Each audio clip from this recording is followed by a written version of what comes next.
A muscle is an engine capable of converting chemical energy into mechanical energy.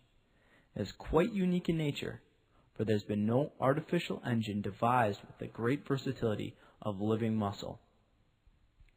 Muscles have two common functions: to make you look good and help you pick up attractive mates.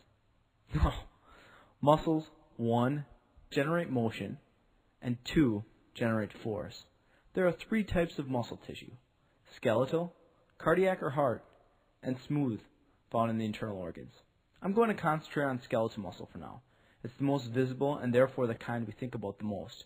It's also the only one we can mentally control, unless you're a monk and can stop your heart or something. Now, skeletal muscles position you and move you. Not like a good song moves you, but in the way you move to a good song.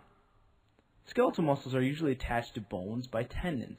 A flexible joint connects bones if they have a muscle attached to them.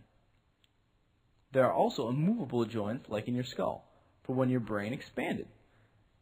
Your head had to get bigger as you got older. That's why babies have soft spots and you can't drop them on your heads. But it's also why it's okay to drop older people on their heads now, because their head is hard. Okay, these corny jokes are hit and miss.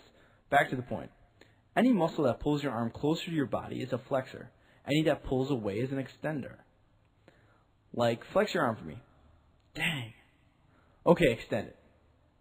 Now you got it. Most joints have both, for example, your arm, because muscles can only contract in one direction. So the extender pulls the flexor back. This is an antagonistic muscle group. They exert opposite effects. Skeletal muscle is broken down into connective tissue, bundles of muscle fibers, blood vessels, and nerves. The bundles of muscle fibers are made up of protein. I won't get into the exact proteins they are, because if you want to be that smart, read a book. Now, these fibers got a bunch of different proteins, and they form things called A bands and I bands and boy bands, like in sync. No. And without getting too in depth, these bands do the slide next to each other and contract the muscle. They can do this because of energy from ATP. They get that energy from taking ATP, hydrolyzing it into ADP, and inorganic phosphate. So basically, by removing a phosphate, we get energy to move. And then we're literally doing the electric slide in our muscles. Get it? Because we're creating electric energy to move, so it's like the electric slide, that weird dance. Forget it.